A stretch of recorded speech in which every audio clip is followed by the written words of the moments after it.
markazni warshaadha kan dhaloota qaaru madda beekumsaati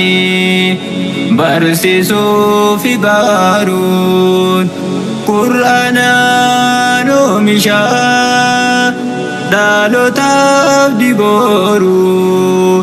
yaa markazi hidaayaa olmaan kee hin dhumu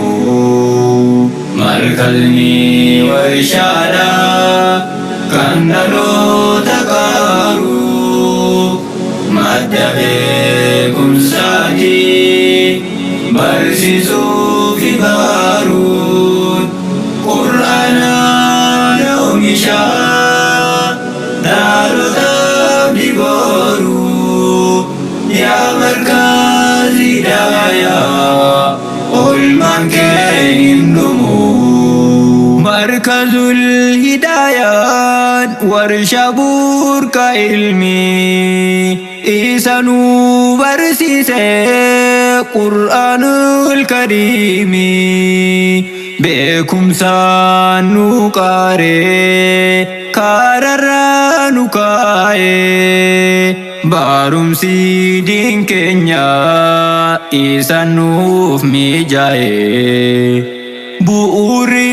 isaa tolee hayyichaan hundaa'ee hayyicha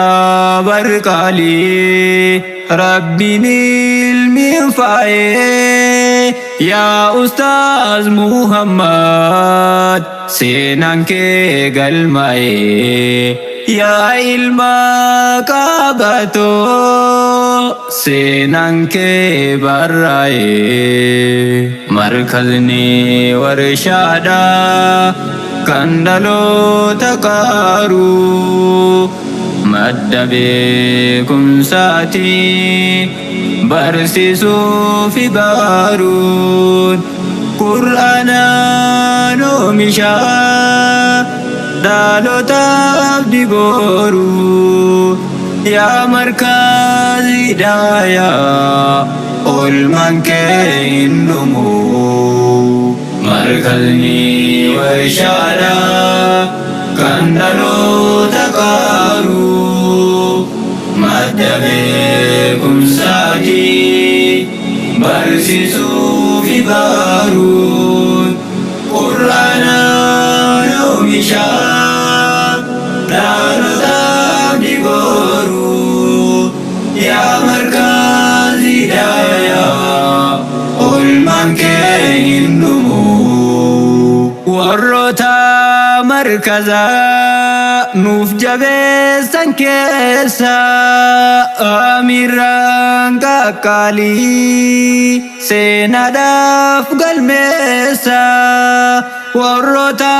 uf qabee barataa tokkomsee haamilee nuuf taatan sintunuu callomsee nutti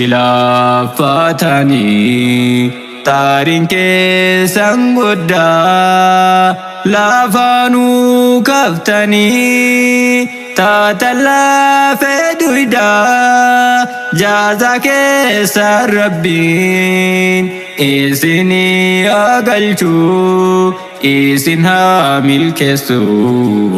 milki biyya lachuu galatoomaa hedduu nuti isin jaalanna isin haa jaalatu mootichi olaanaan jabaadhaa baradhaa kan dura daraanii misoomsonni hidaayaa hedduu bareedanii beekumsa gaddaabdaan jahli buqqeessanii beekumsa gaddaabdaan jahli buqqeessanii markazni warshaadha kan dhaloota qaaru madda beekumsaati barsiisuu fi baaruun Qur'aanaan oomishaa dhalotaaf digooruu yaa markazi hidaayaa oolmaan kee hin dhumu markazni warshaadha kan dhaloota qaaruu madda beekumsaati barsiisuu fi baaruun Qur'aanaan oomishaa dhalotaaf digooruu yaa markazi hidaayaa oolmaan kee hin dhumu